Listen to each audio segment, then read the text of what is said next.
বললে হবে না যে দীনকৃষ্ণ ঠাকুর এসেছিল, আমরা গেছিলাম। ভুলের বোঝা নিয়ে ঘুরছি আমরা। দীনকৃষ্ণ ঠাকুরের শর্ট ভিডিও ইন্টারনেটে দেখে মানুষ রেগে যাচ্ছে কেন? ভুলের বোঝা মাথায় নিয়ে ঘুরছে। কথা যুক্তির যৌক্তিকতা বুঝছে না, বোঝার চেষ্টা করছে না। আমাকে বলছে মা দুর্গাকে অপমান করেছে, কার্তিক, গণেশ, লক্ষ্মী, সরস্বতী, হিন্দু ধর্মের, সনাতন ধর্মের দেবদেবীদের অপমান করছে।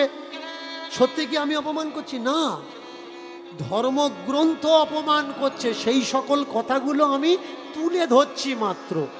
কারণ দেবদেবীর নামে এই সকল কথা ধর্মগ্রন্থে লেখা উচিত না। যদি মনে করেন এটা আমার ধর্মগ্রন্থ, তাহলে ওই বইটা এই সব অশ্লীল শব্দগুলো ছিঁড়ে ফেলে দিন, এগুলো রাখবেন না। এই যত সব ধর্মগ্রন্থ, ও তো ব্রাহ্মণদের প্রচার যন্ত্র। এটা আগে বোঝা লাগবে। এগুলো কি? এগুলো শুধু প্রচারের মাধ্যম মাত্র, প্রচারের যন্ত্র মাত্র। এক ছেলে লিখে পাঠিয়েছে, আমরা দুর্গা পূজা করব নাকি অসুর পূজা করব? কোনটা পূজা, কোন পূজা আমাদের করার দরকার? দুর্গা পূজা করার দরকার না অসুর পূজা করার দরকার? কি মায়েরা উত্তরটা বলবো? এটা আমার ব্যক্তিগত মত। যদি বলেন কোন বইয়ে লেখা আছে, দেখাতে পারবো না। এটা আমার মত, আমি বলছি, আমার মত আমি পোষণ করছি, আপনাদের কাছে আর্জি রাখছি, তুলে ধরছি, জানাচ্ছি। ভালো করে মন দিয়ে শুনবেন। প্রথমত, যদি পূজা করতে হয়, পিতা মাতাকে পূজা করো, পিতা মাতাকে পূজা করো। তারপরে যদি পূজা করতে হয় তোমার দেশের, তোমার সমাজের, তোমার মাযহাবের মহামানবদের পূজা করো। কারণ তোমাদের সমাজের, আমাদের সমাজের যে মহামানব, এরাই তো এই সমাজের অসুর। যে সমাজের জন্য করেছে তাকে পূজা করার দরকার। কিন্তু যারা সমাজের জন্য কিচ্ছু করেনি, তাদের মন্দিরগুলো আজকের কোটি কোটি টাকা দিয়ে তৈরি হচ্ছে। পৃথিবীতে দেখাতে পারবেন ক্ষুদিরামের কোথাও মন্দির আছে? দেখাতে পারবেন ভগৎ সিং এর মন্দির আছে? দেখাতে পারবেন না। চলে যাবেন বড় বাজারে কোনো বানিয়ার দোকানে, দেখবেন ছোট্ট ছোট্ট কাঠের মন্দির তারা তৈরি করে রেখেছে। যদি মন্দির না থাকে, যে গদ্দিতে বসে তারা বিজনেস করছে, পিছনের দেয়াল বা সাইডের দেয়াল তার বাবা মায়ের ছবি রেখেছে। শেখো ভাই, না জগৎ থেকে শেখো। যারা আজকের এই সমাজে বড় হয়েছে তাদের থেকে শেখার দরকার।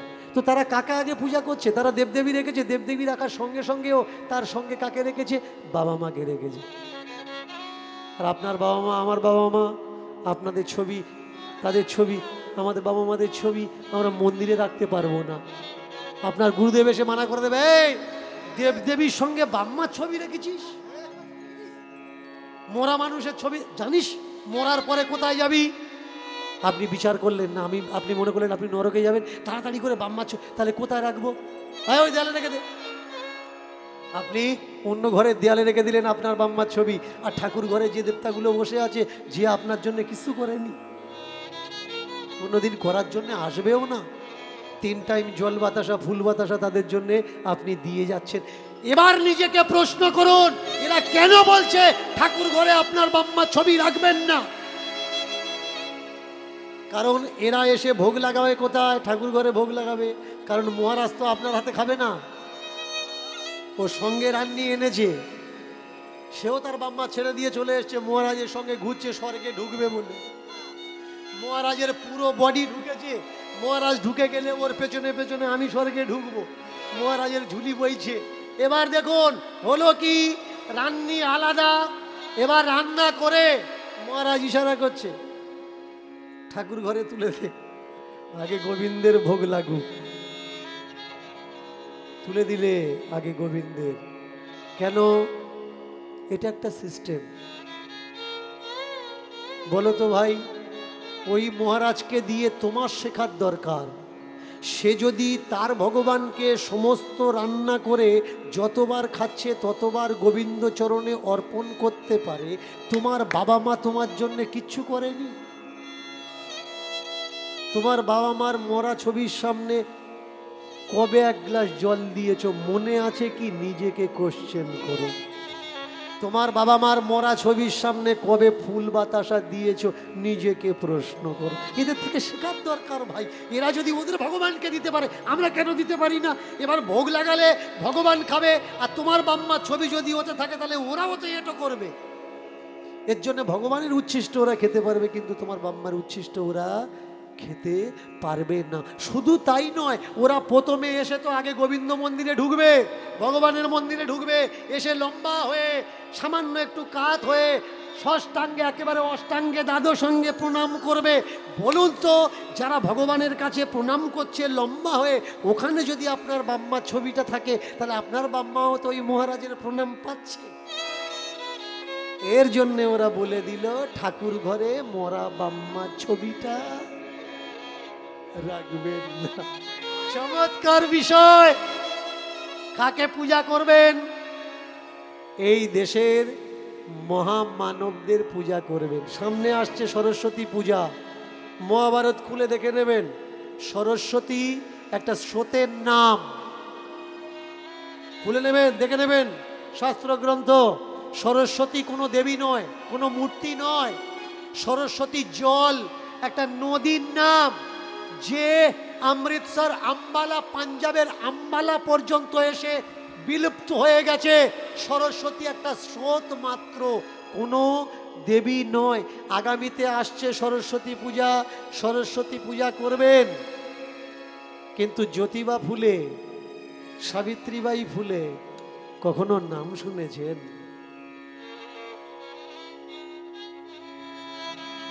এই ভারতবর্ষে তো মন্দির তাদের হওয়ার দরকার যারা আপনাকে, আমাকে, আমাদের সবাইকে, আমাদের ছেলে মেয়েদের শিক্ষার অধিকারটুকু দিয়েছে।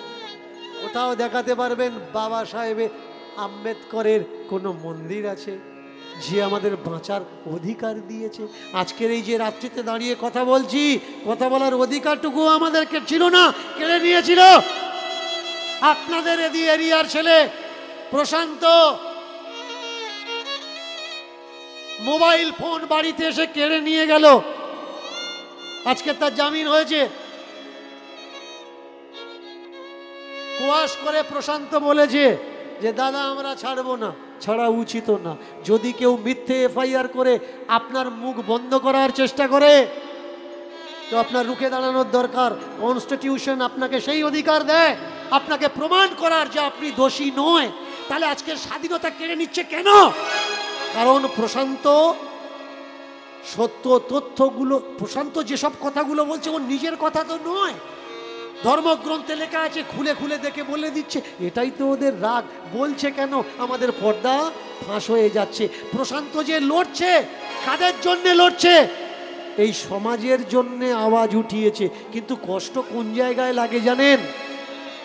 এইসব প্রশান্তর মতো ছেলে মেয়েরা, যারা আমার সমাজের ভাই বোনরা, আমাদের সমাজের বাচ্চারা সত্যের জন্য লড়ছে, সমাজের জন্য যুদ্ধ করছে, তাদের ভিডিওর নিচে গিয়ে কেউ কোনোদিন কমেন্ট করে না, একবারও বলে না যে ভাই আমরা তোমার সঙ্গে আছি, প্রয়োজন হলে মাটিতেও তোমার পাশে দাঁড়াবো। যেখানে বলবে সেখানে চলে আসব। প্রশান্তকে কেউ কমেন্ট করে গালাগালি করছে, রিপ্লাইতে তাকে কেউ বলছে না যে ভাই গালাগালিটা কেন করছো। কমেন্টগুলো পড়ছে আর প্রশান্তর গ্রামের মানুষ বলছে দেখেছিস নিশ্চয়ই তো কোনো খারাপ কাজ করেছে, না হলে এরকম হবে কেন? তুমি করতে পারবে না ভাই। যে করে দেখালো তার পাশে না দাঁড়িয়ে, অথচ তার মনোবলকে তুমি দুর্বল করে দিচ্ছ।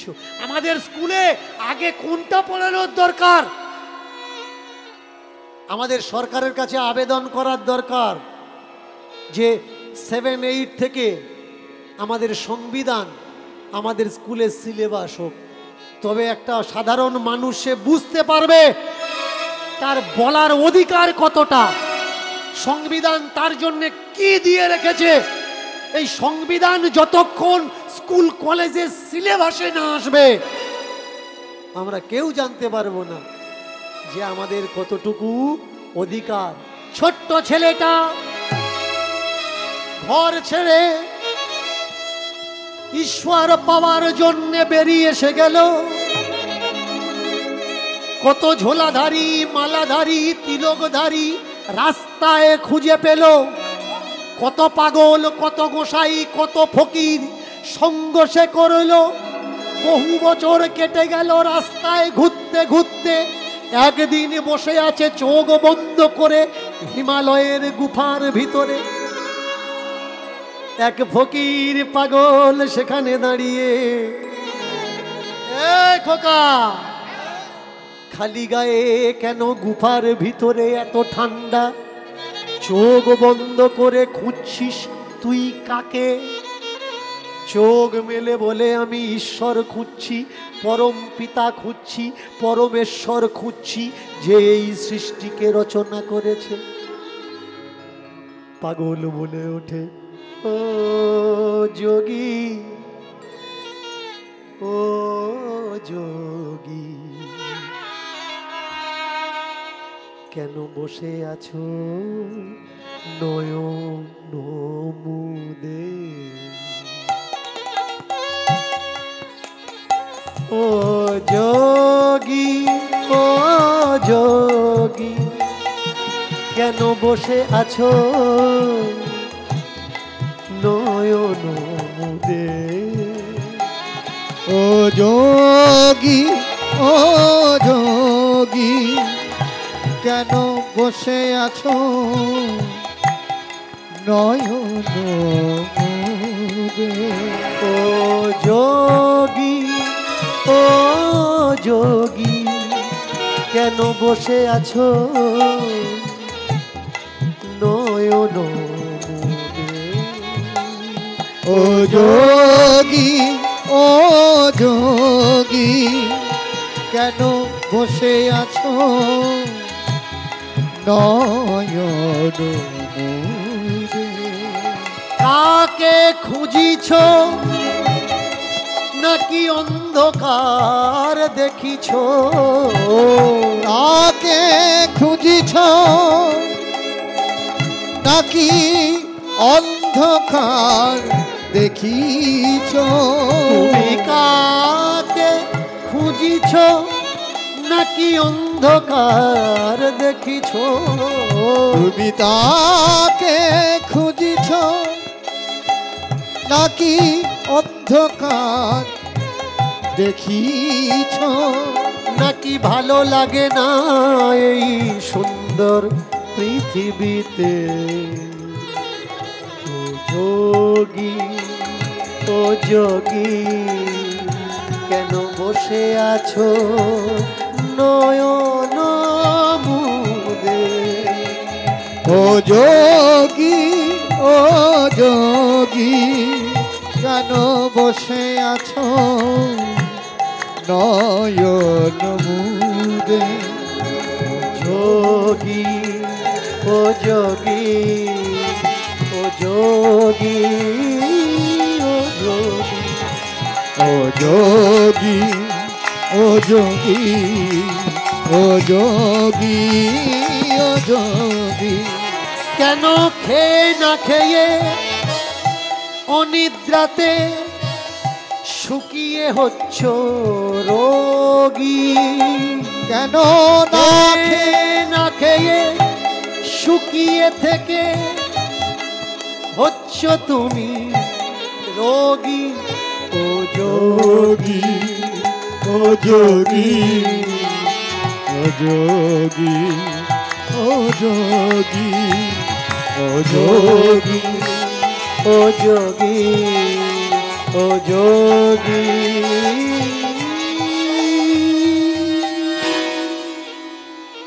ও যোগী।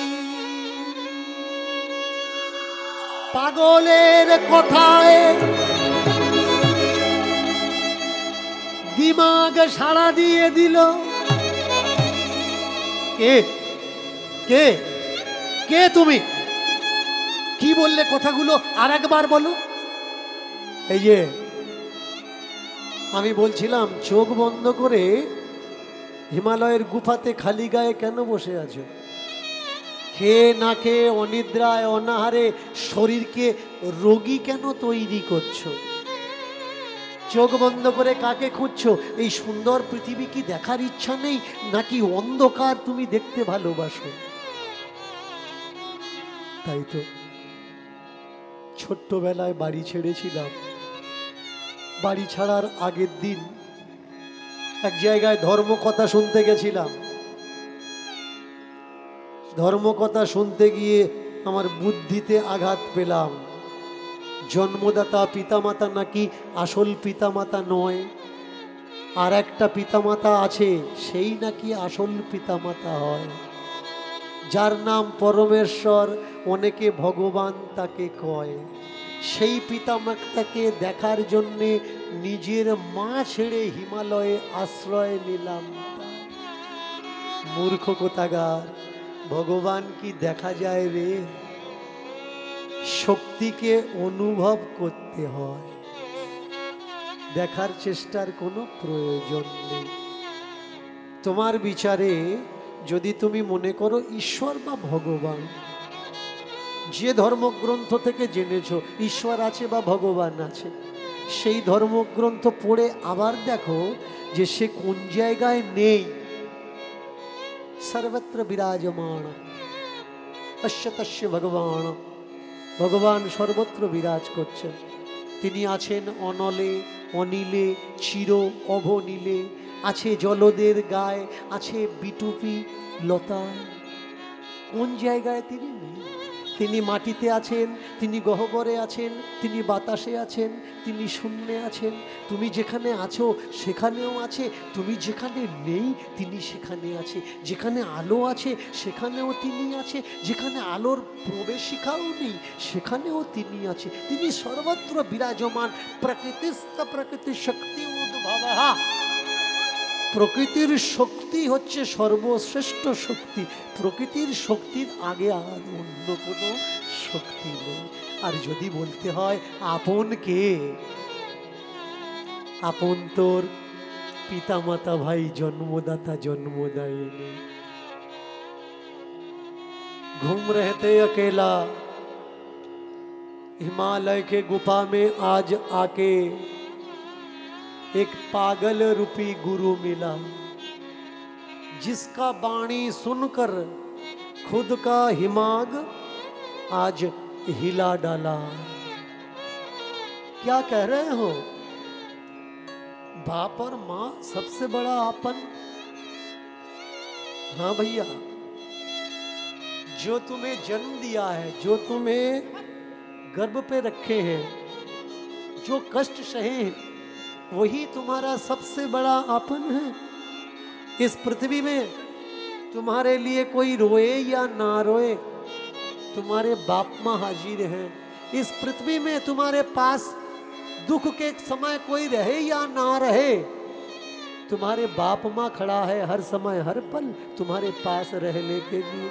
इस पृथ्वी में जिस समय मुसीबत आएगा तुम्हारे जीवन में, कोई तुम्हारा हाथ पकड़े या ना पकड़े, तुम्हारे बाप माँ तो है ही है तुम्हारे हाथ पकड़ने के लिए। भाई कहाँ भागे जा रहे हो? कहाँ ढूंढ रहे हो ईश्वर? कहाँ ढूंढ रहे हो भगवान? बाहर भगवान नहीं है, भगवान हर जगह है। भगवान हिमालय पे है, संसार में भी है। अगर भगवान संसार में है तो ढूंढने के लिए संसार छोड़ के हम हिमालय पे क्यों जाए भाई? ढूंढना है तो संसार बैठ के ढूंढता रहो। भगवान यहाँ है, कहाँ नहीं है? वो हर जगह है, हर जहाँ पे है, हर जगह हर जहाँ पे वो है। तुम घर पे चले जाओ भाई, ना जाने तुम्हें छोड़कर तुम कितना सुंदर हो, कितना मीठा बोलते हो और देखने में भी कितना सुंदर हो। ना जाने तुम्हें छोड़कर तुम्हारा जो माँ है कितना रोती है। चले जाओ भाई, घर चले जाओ। যেই বলেছে তুমি কত সুন্দর দেখতে, তোমার জন্য তোমার মা কত কাঁদছে। প্রত্যেকের বাইরে বেরোনোর দরকার, ঘর ছাড়ার দরকার। যে ছেলেটা বাড়িতে লবণ না নিয়ে ভাত খায় না, বাবা মা লবণ দিলে তবে ভাত খায়, লবণের কৌটোটা ডিব্বাটাও নিয়ে খায় না, অর্ডার করে মায়ের উপরে, ওমা লবণ দাও, ওমা ঝাল এত বেশি হয়েছে কেন, ওমা সবজি এরকম হয়েছে কেন।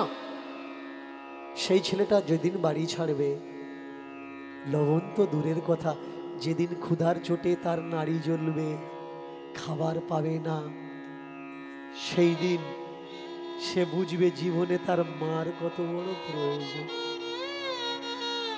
ঠিক বলেছি। अब तो झोला फेंक दिया जोगी बना था वो सारे खोल दिया।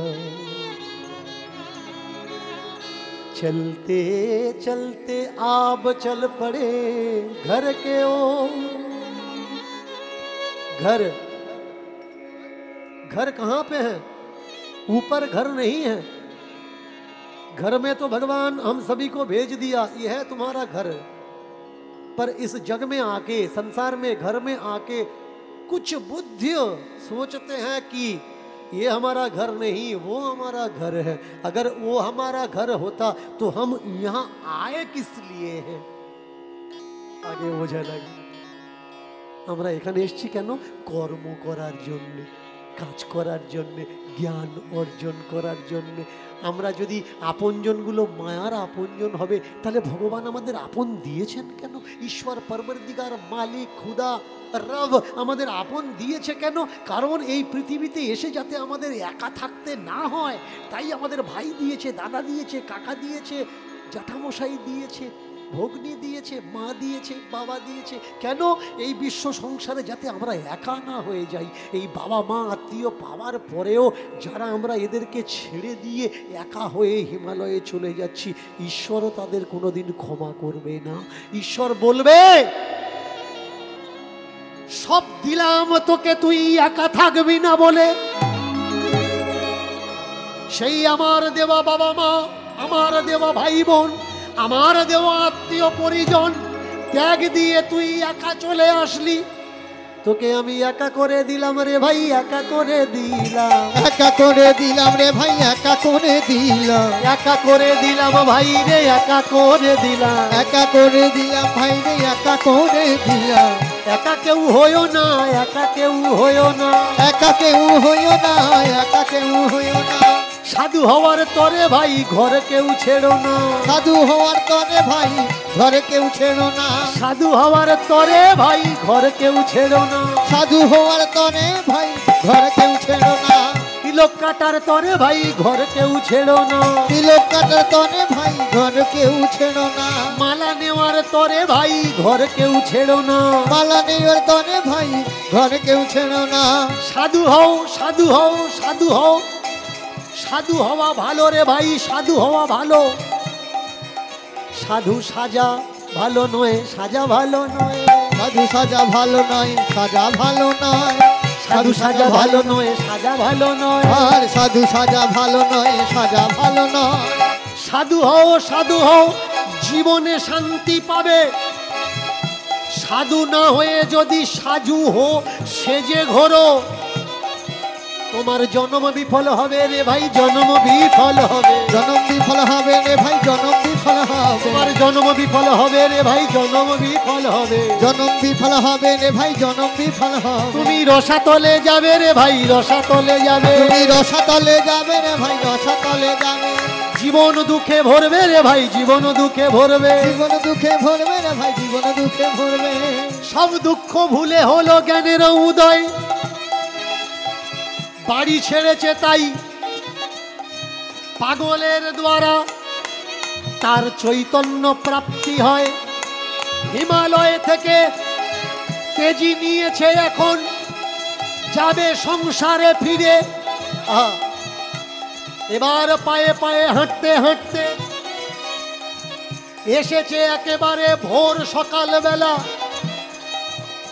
তার নিজের জন্মস্থান, নিজের বাড়ির দুয়ারে বাইরের থেকে ডাক দেয়, বহির দরজাখানা বন্ধ। কে আছো বাড়িতে, কেউ আছো কিনা? কি গো, বাড়িতে কেউ আছো? জেগে বসেছিল মা এত বছর ধরে, মায়ের বিশ্বাস, বিশ্বাসে মিলায় বস্তু তর্কে বহুদূর। মায়ের বিশ্বাস আমার বাছায় একদিন না একদিন আসবে ফিরে। সেই মায়ের বিশ্বাস আজ কামিয়াব হয়ে গেল। ভোরের বেলা ঘুম ভেঙেছিল মা, মা চিন্তা করছিল আমার ছেলে কবে ফিরে আসবে। যেন কোন চেনা কণ্ঠস্বর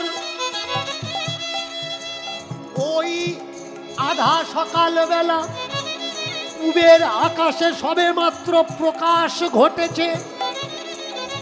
চেনা কণ্ঠস্বর মায়ের কানে বেজে উঠেছে, কেউ আছো কিনা?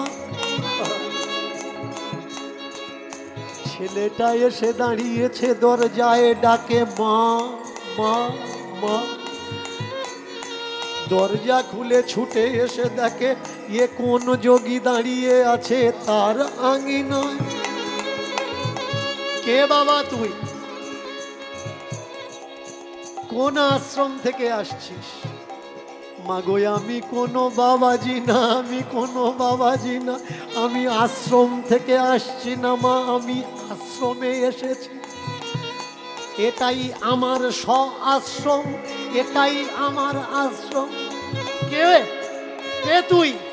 ও মা তুমি আমার চিনতে পারছো না, আমি ধর্ম। মা বলে সুরুচি বলে, ধর্মে থেকে সুরুচি যদি আলাদা হয়ে যায় সেই ধর্মকে আর চেনা যায় না। সেই ধর্মের ভিতরে কুরুচি এসে যায়, কুমন্তব্য, কুসিদ্ধান্ত এসে যায়। তাই আমায় তুমি চিনতে পারছো না মা, আমি সুরুচি ছাড়া ধর্ম।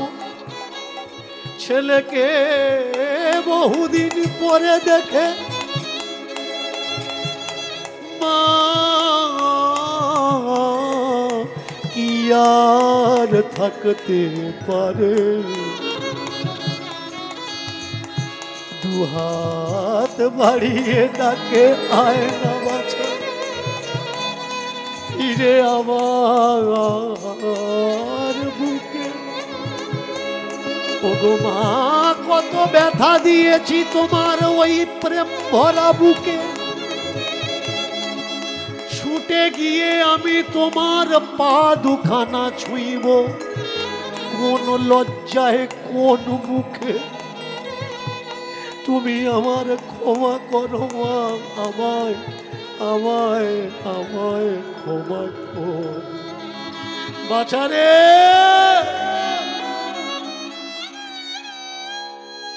ক্ষমার সাগর হলে তবেই তাকে মা বলে। এই পৃথিবীতে সবাই একদিকে হয়ে যাবে। তুমি যদি কোনো অন্যায় কাজ করো, গ্রামে যদি তোমাকে ধরে গাছের গায়ে বেঁধে কেউ মারধর করে, তোমার বাবা একবারের জন্য বলবে ও মারুক গে, আমি যাব না। যেমন কাজ করেছে মার খাচ্ছে, ওই সব কাজ করে কেন?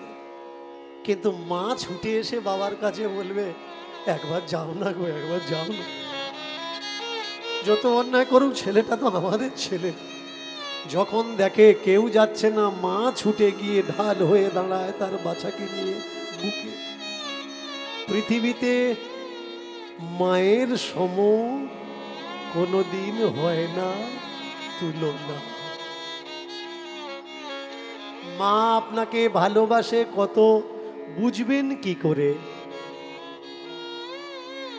শর্ট প্রসেস, শর্ট উপায়। মা ঘুমিয়ে থাকবে,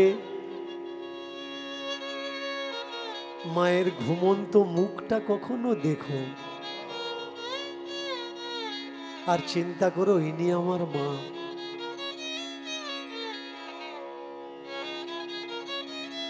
তাহলে বুঝতে পারবে মা তোমার জন্য কি কি কি না করতে পারে। ভাই, আমাদের কপালে কষ্ট কেন আসে? চিনি না, আমরা আপনজন চিনি না।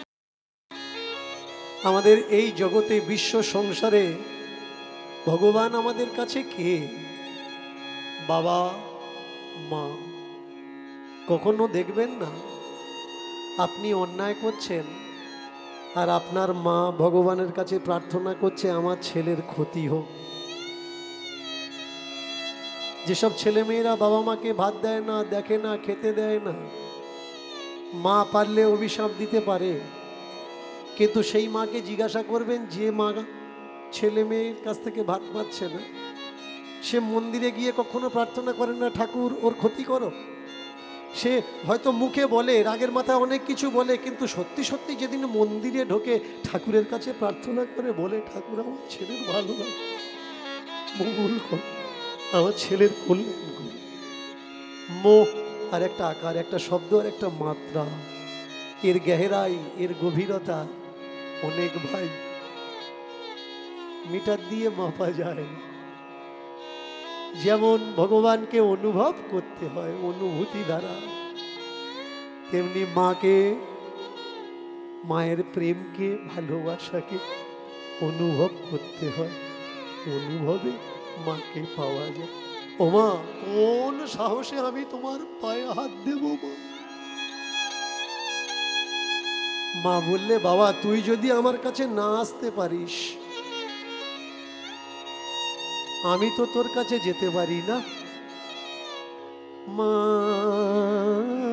ছুটে চলেছে বাছার কাছে, হয় ছুটে গিয়ে বাছাকে বলে বাছা আয় ঘরে ফিরে আয়।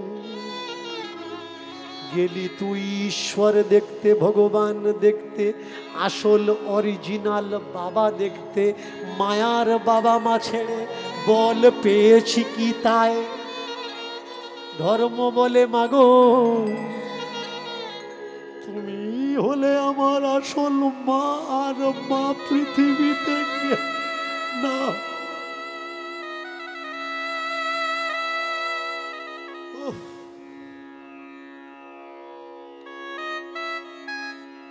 তৃতীয় ব্যক্তি পৃথিবীতে আর কেউ নেই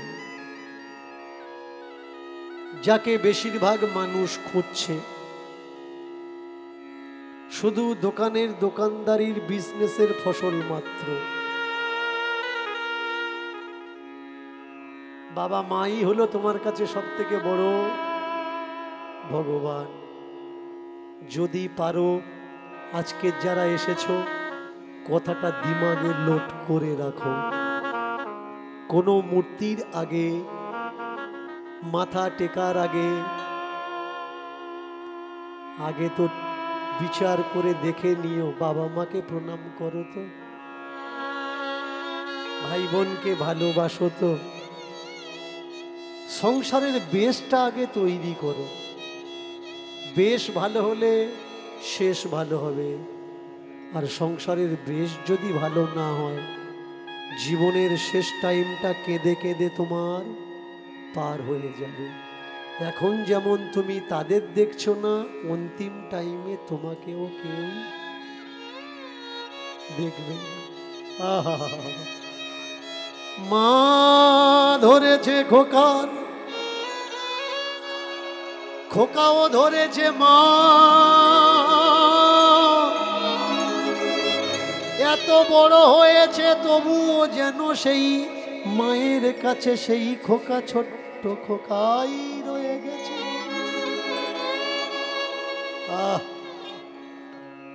মান্নার একটা গান আছে, কে বলে সব গান সব জায়গায় গাওয়া যায় না? প্রত্যেক গানই গাওয়া যায় যদি সেই পরিবেশটা তৈরি হয়। এক লাইন কেমন, এই কীর্তনের অন্তিম লাইনে এসে একটা লাইন,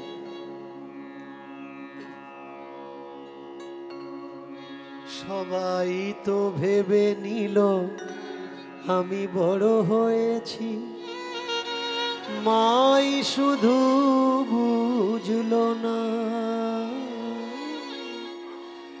মাই শুধু বুঝলো না। এখনো যে খোকা ভেবে মামা,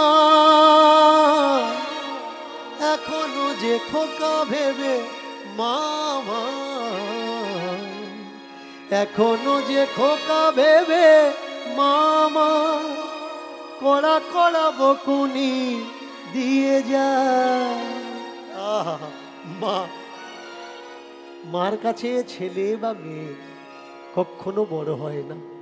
বেরিয়েছিল ব্রহ্মের খোঁজে, পাগলের পাল্লায় পড়ে পেয়ে গেল পরম ব্রহ্ম সনাতনকে, যে তার জন্ম দেয়নি। ঘরে ফিরিয়েছে ধর্ম আর সুরুচি, আশ্রয় দিয়েছে তার পুত্র স্বরূপ ধর্মকে। ধর্ম তো ঘরে ফিরেছে। আজকের এই কীর্তনে নিজেকে প্রশ্ন করবেন, আপনি ঘরে ফিরেছেন তো? ধর্ম বাড়ি ছেড়ে বাইরের ভুলগুলো বুঝতে পেরেছে কোনটা ঠিক আর কোনটা বেঠিক। আজকের এই 3 ঘন্টার কীর্তনে নিজেকে প্রশ্ন করবেন, 3 ঘন্টায় আপনি বুঝেছেন তো কোনটা ঠিক আর কোনটা বেঠিক? যদি ফিরে আসেন নিজের ঘরে, তাহলে সুরুচির কোলে ধর্ম ফিরল। আর যদি ঘরে না ফেরেন, তাহলে সুরুচি ধর্ম ছাড়া হয়ে ধর্ম হাহাকার করে। এবার মাকে কোলে নিয়ে ধর্ম মহানন্দ করে, প্রেম ভরে ভক্তি ভরে মায়ের চরণ পরে পড়ে। প্রেম সে এবার মিলন হলো, মিলন হলো, মিলন হলো, মিলন হলো, এবার মিলন হলো, মিলন এবার হলো, মিলন হলো, মিলন হলো, সুরুচি ধর্মের মিলন হলো, মিলন হলো। সুরুচি ধর্মের মিলন হলো, মিলন হলো।